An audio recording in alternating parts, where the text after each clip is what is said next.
அனைவருக்கும் வணக்கம். நேற்று அமைச்சரவை ஜனாதிபதி தலைமையிலே கூடியது. இதன்போது எடுக்கப்பட்ட முடிவுகளை அறிவிக்கின்ற ஊடகவியலாளர் மாநாடு. சற்று முன்னர் அரசாங்க தகவல் திணைக்களத்திலே சுகாதார மற்றும் வெகுசன ஊடகத்துறை அமைச்சரும் அமைச்சரவை பேச்சாளருமாகிய டாக்டர் நலிந்த் ஜாதிச மற்றும் அரசாங்க தகவல் திணைக்களத்தினுடைய பணிப்பாளர் நாயகம் ஹர்ஷ பண்டார் ஆகியோருடைய பங்கு பற்றுடன் நடைபெற்றது. இதன்போது எடுக்கப்பட்ட முடிவுகளை நாங்கள் ஒன்றன் பின் ஒன்றாக சுருக்கமான முறையிலே பார்க்கலாம். முதலாவதாக எடுக்கப்பட்ட முடிவாக அமையப்பெற்றிருப்பது அரசுக்கு சொந்தமான வணிக ரீதியற்ற நிறுவனங்கள் தொடர்பான மீளாய்வு அறிக்கையை சமர்ப்பித்தல் தொடர்பான ஒரு தீர்மானமாக காணப்படுகின்றது. அரசுக்கு சொந்தமான வணிக ரீதியற்ற நிறுவனங்களை மீளாய்வு செய்து அறிக்கை ஒன்றை சமர்ப்பிப்பதற்காக பிரதமருடைய செயலாளர் தலைமையிலான அதிகாரிகள் குழு ஒன்றை நியமிப்பதற்கு 2024-12-18 அன்று இடம்பெற்ற அமைச்சரவை கூட்டத்திலே தீர்மானிக்கப்பட்டிருக்கின்றது. குறித்த குழு 160 நிறுவனங்களை மீளாய்வு செய்துள்ளதுடன் அவற்றில் பல்கலைக்கழகங்கள் உள்ளிட்ட 36 உயர்கல்வி நிறுவனங்கள் மீளாய்வு செய்வதற்காக துறைசார் நிபுணர்களுடன் கூடிய உபகுழு ஒன்றின் ஒத்துழைப்பை பெற்றுக் கொள்வதற்கும் தீர்மானிக்கப்பட்டுள்ளது.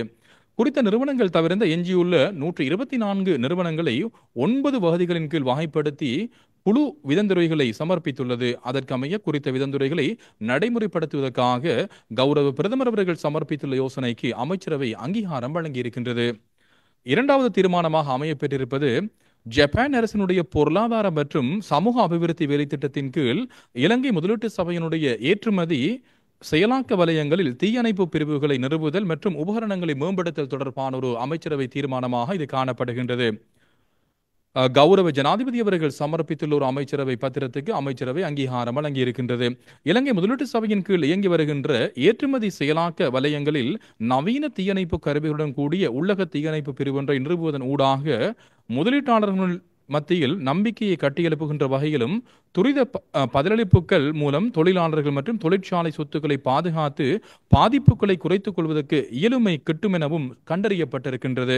அதற்காக ஜப்பான் அரசினுடைய பொருளாதார மற்றும் சமூக அபிவிருத்தி வேலை திட்டத்தின் கீழ் 300 மில்லியன் கிட்டத்தட்ட 590 மில்லியன் இலங்கை ரூபாய்கள் நன்கொடையாக கட்டுநாயக்க பியகம சீதாவக்க மற்றும் வத்துப்பிட்டிய வல ஏற்றுமதி செயலாக்க வலயங்களுக்கு 4000 லிட்டர் கொள்ளளவுடைய 4 தீயணைப்பு ஊர்திகள் மற்றும் 12 உபகரண தொகுதிகளை வழங்குவதற்கு ஜப்பான் அரசு உடன்பாடு தெரிவித்திருக்கின்றது.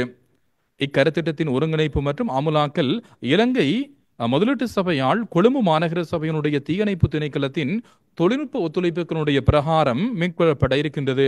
அதற்கிணங்க உத்தேச நன்கொடை அளிப்பை பெற்றுக் கொள்வதற்கான பரிமாற்று பத்திரம் மற்றும் ஏனைய ஆவணங்களில் கையொப்பமிடுவதற்கு நிதி திட்டமிடல் மற்றும் பொருளாதார அபிவிருத்தி அமைச்சராக கௌரவ ஜனாதிபதி அவர்கள் சமர்ப்பித்த அமைச்சரவை பத்திரத்துக்கு அமைச்சரவை அங்கீகாரம் வழங்கியிருக்கின்றது. மூன்றாவது தீர்மானமாக அமையப்பெற்றிருப்பது அஸ்வசும நலன்புரி நன்மைகள் உதவி வழங்கும் திட்டத்தை திருத்தம் செய்தல் தொடர்பான ஒரு அமைச்சரவை பத்திரமாக இது காணப்படுகின்றது. 2024-12-21 அதிவிசேட வர்த்தமானி அறிவித்தல் மூலம் இத்திட்டம் இறுதியாக திருத்தம் செய்யப்பட்டிருக்கின்றது.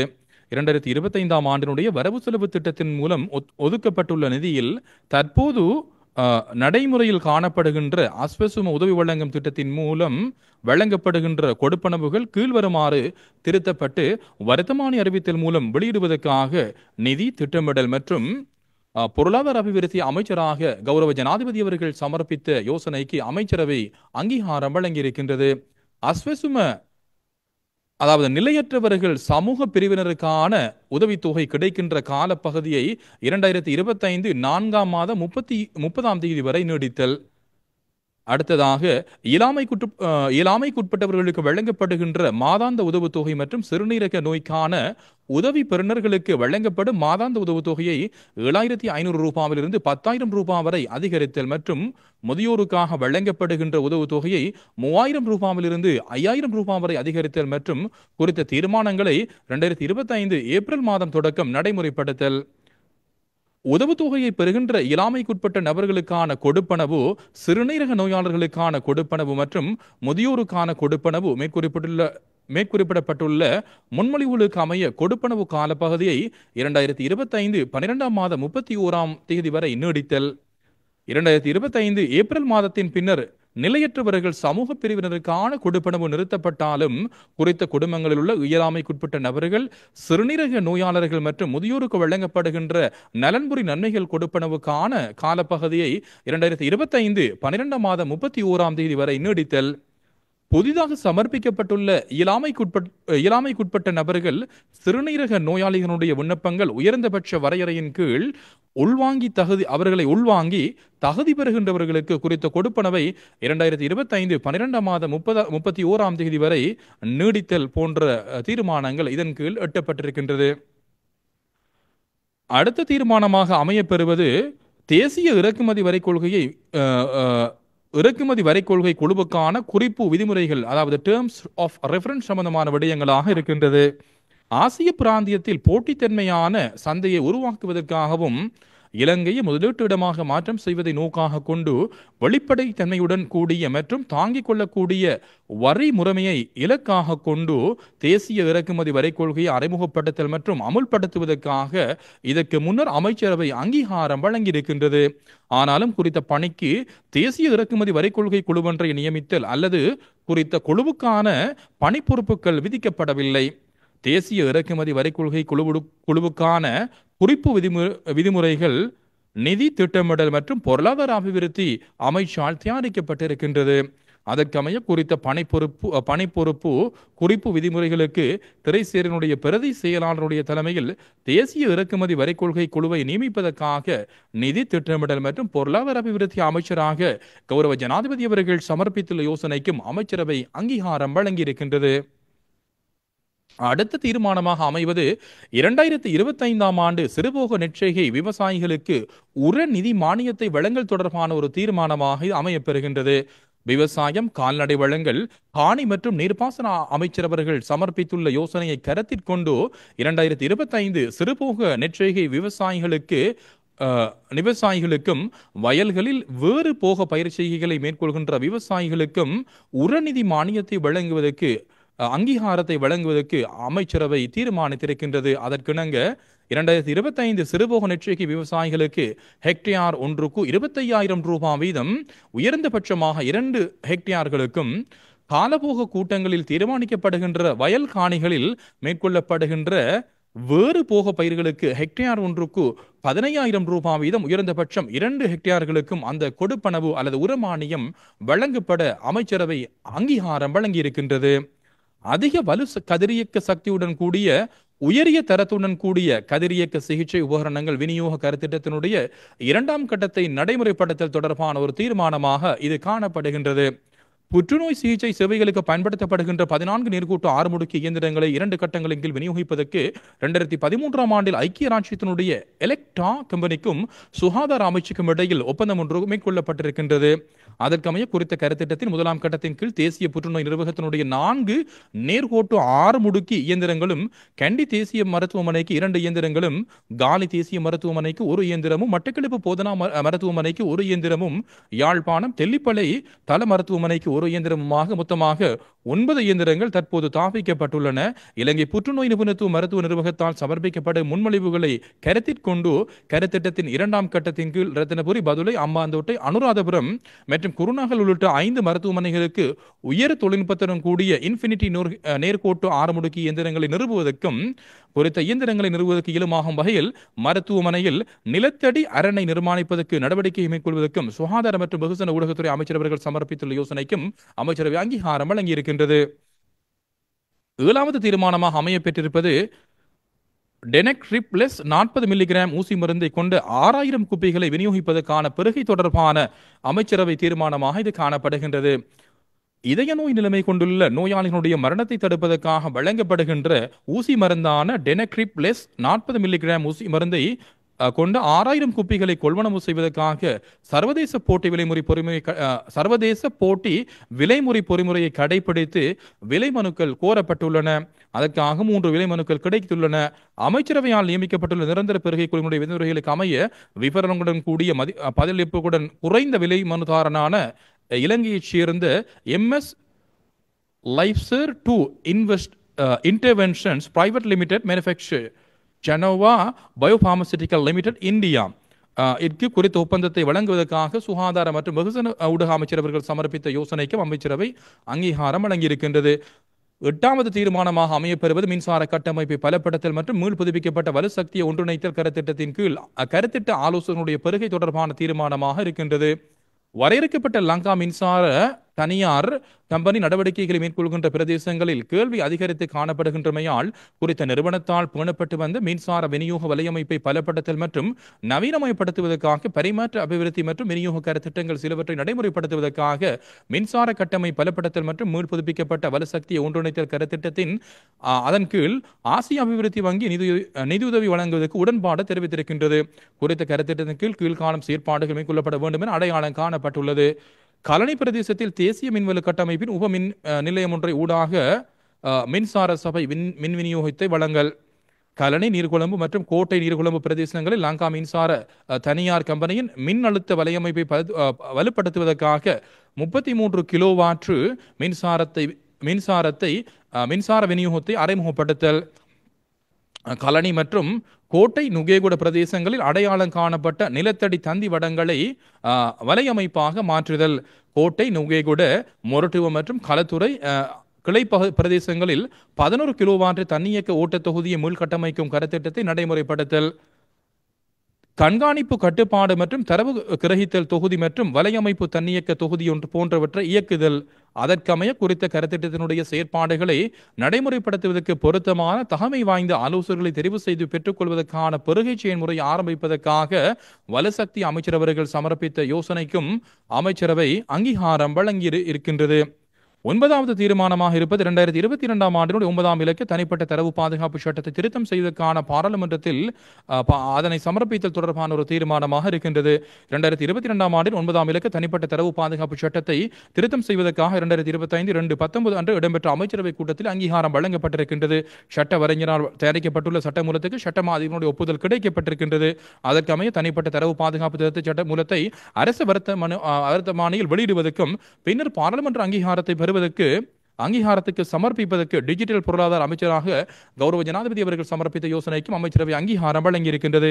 10வது தீர்மானமாக அமையப்பெறுவது 1995ஆம் ஆண்டினுடைய 15ஆம் இலக்க இலங்கை கணக்கீடு மற்றும் கணக்காய்வு நியமங்கள் சட்டத்தை இரத்து செய்தல் மற்றும் நிதி அறிக்கைகளில் ஒழுங்குபடுத்தல் சட்ட மூலத்தை தயாரிக்கும் நடவடிக்கையில் நிறைவு செய்தல் தொடர்பான ஒரு தீர்மானமாக இருக்கின்றது. 95ஆம் ஆண்டினுடைய 15ஆம் இலக்க இலங்கை கணக்கீடு மற்றும் கணக்காய்வு நியமங்கள் சட்டத்தை ரத்து செய்து புதிய சட்டத்தை அறிமுகப்படுத்துவதற்கு 2021 5ஆம் மாதம் 24ஆம் தேதி இடம்பெற்ற அமைச்சரவை கூட்டத்தில் அங்கீகாரம் வழங்கப்பட்டிருக்கின்றது.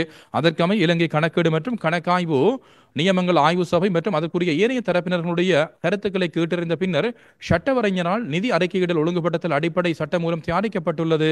குறித்த சட்ட மூலத்தை தயாரிக்கும் நடவடிக்கைகளை பூர்த்தி செய்வதற்காக புதிய அமைச்சருடைய கொள்கை ரீதியான அங்கீகாரத்தை பெற்றுக்கொள்ள வேண்டும் என சட்டவரைஞர் அவர்கள் சுட்டிக்காட்டியிருக்கின்றார்.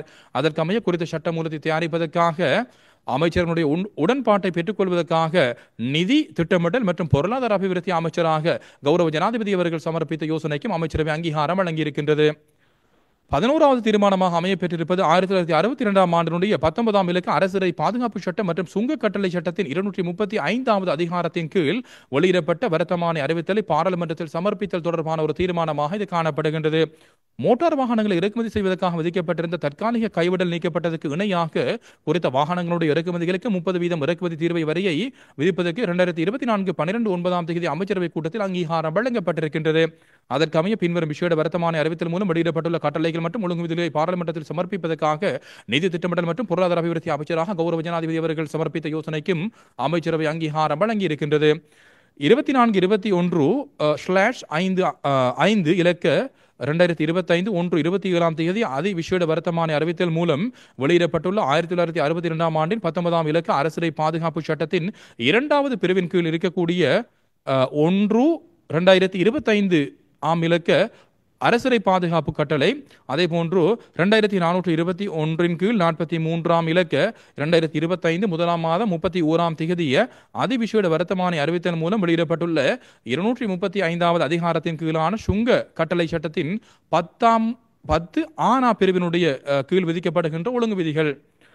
2 நியமனங்கள் தொடர்பான அமைச்சரவை தீர்மானமாக அடுத்து காணப்படுகின்றது. உள்நாட்டு இறைவரி ஆணையாளர் நாயகம் பதவிக்கு தற்போது உள்நாட்டு இறைவரி திணைக்களத்தினுடைய பிரதி ஆணையாளர் நாயகம் பதவியில் கடமையாற்றுகின்ற உள்நாட்டு இறைவரி சேவையினுடைய விசேடத்தர அதிகாரியான திருமதி RPH பெர்னாண்டோ அவர்களை உடனடியாக அமலுக்கு வரும் வகையில் நியமனம் செய்வதற்காக நிதி திட்டமிடல் மற்றும் பொருளாதார அபிவிருத்தி அமைச்சராக கௌரவ ஜனாதிபதி அவர்கள் சமர்ப்பித்த யோசனைக்கும் அமைச்சரவை அங்கீகாரம் வழங்கியிருக்கின்றது.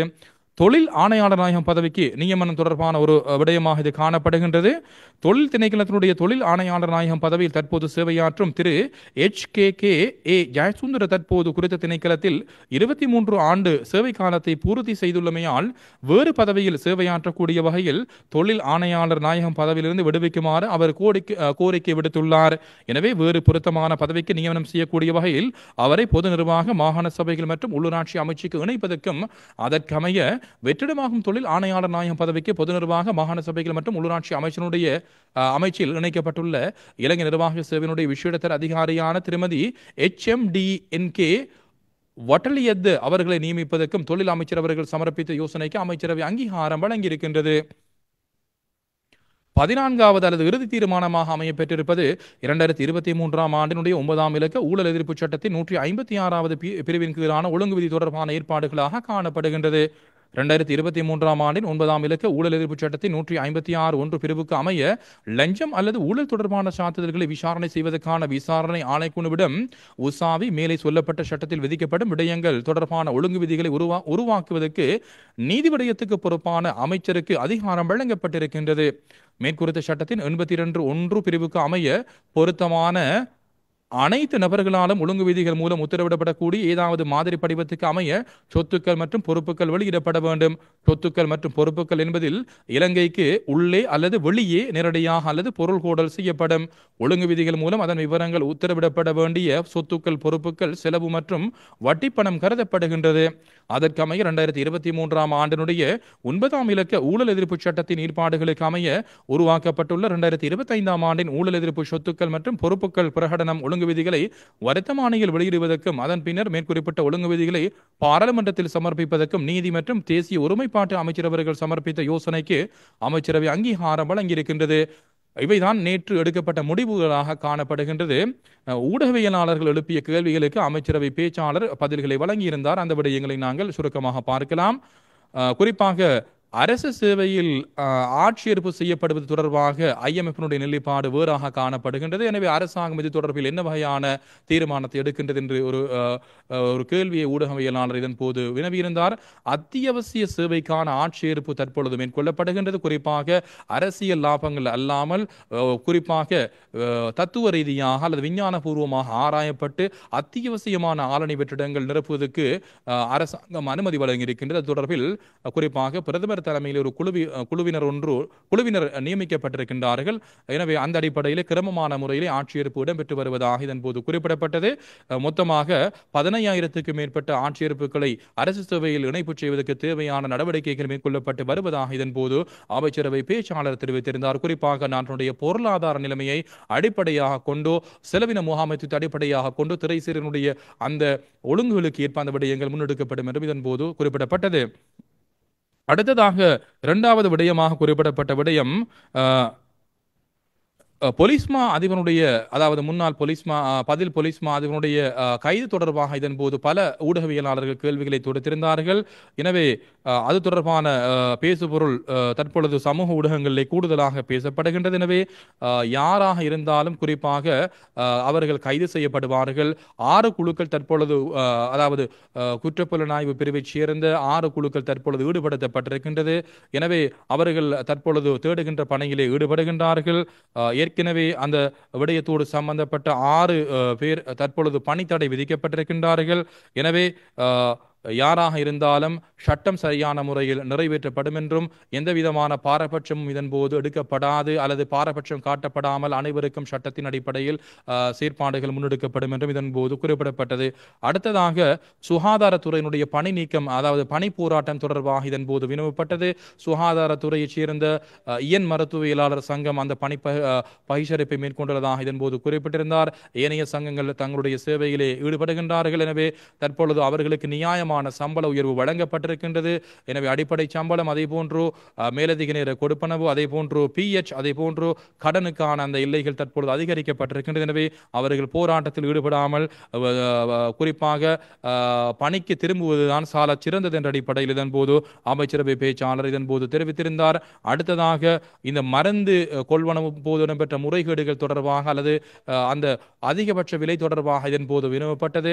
எனவே தனி உரிமையாளர்கள் காணப்பட்டதனால் அந்த அவ்வாறு விடயங்கள் அவ்வாறு செயற்படுத்தப்பட்டிருக்கின்றது. தற்பொழுது சுகாதார அமைச்சரில் நடைபெற்ற அந்த விடயங்கள் தொடர்பாக முறையான விசாரணைகள் தற்பொழுது மேற்கொள்ளப்பட்டு வருகின்றது. இறுதி அறிக்கை கிடைக்கப்பட்டதும் அது தொடர்பான சட்ட ரீதியான ஏற்பாடுகள் முன்னெடுக்கப்படும் என்றும் இதன் போது குறிப்பிடப்பட்டது. அடுத்ததாக இந்த பட்டலந்த அறிக்கை தொடர்பாக கூடுதலாக ஊடகவியலாளர்கள் கேள்விகளை தொடுத்திருந்தார்கள்.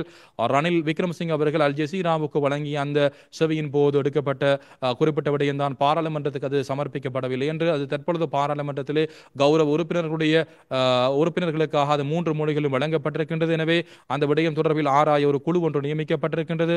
ஒரு தொழில்நுட்ப குழு நியமிக்கப்பட்டிருக்கின்றது. சட்டம் அதிபருக்கு அது அனுப்பி வைக்கப்படும். அதன் பின்னர் அதை நீதிமன்றத்தின் ஊடாக உரிய செயற்பாடுகள் முன்னெடுக்கப்படும் என்றும் இதன் போது அமைச்சரவை பேச்சாளர் தெரிவித்திருந்தார். அடுத்ததாக அந்த மல்கம் கர்தினல் ரஞ்சித் ஆண்டகி அவர்கள் குறிப்பிட்டு அவர்கள் போராட்டத்தில் ஈடுபட போவதாக குறிப்பிடப்பட்ட விடயம் தொடர்பாக இதன் போது வினவப்பட்டது. எனவே அந்த விடயங்கள் குறிப்பாக ஈஸ்டர் தாக்குதல் தொடர்பான விடயங்களும் அரசாங்கம் அல்லது குற்றப்புலனாய்வு பிரிவினர் அந்த விடயத்தை தற்பொழுது குறிப்பாக மேற்கொண்டு வருகின்றார்கள். எனவே அதில் ஒரு முன்னேற்றம் காணப்படுகின்றது.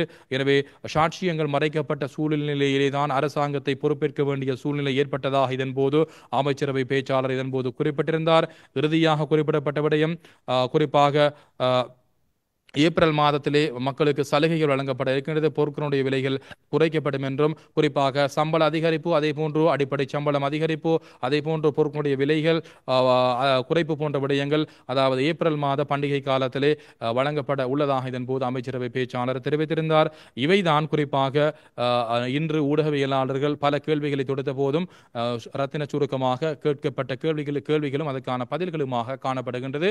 மீண்டும் ஒரு ஊடகவியலாளர் சந்திப்பிலே குறிப்பாக அமைச்சரவை முடிவுகள் அறிவிக்கின்ற ஊடகவியலாளர் சந்திப்பிலே உங்கள் அனைவரையும் சந்திக்கும் வரை விடைபெற்றுக் கொள்கின்றோம். நன்றி, வணக்கம். செய்திகளை உடனுக்குடன் தெரிந்து கொள்ள உடனே சப்ஸ்கிரைப் பண்ணுங்க.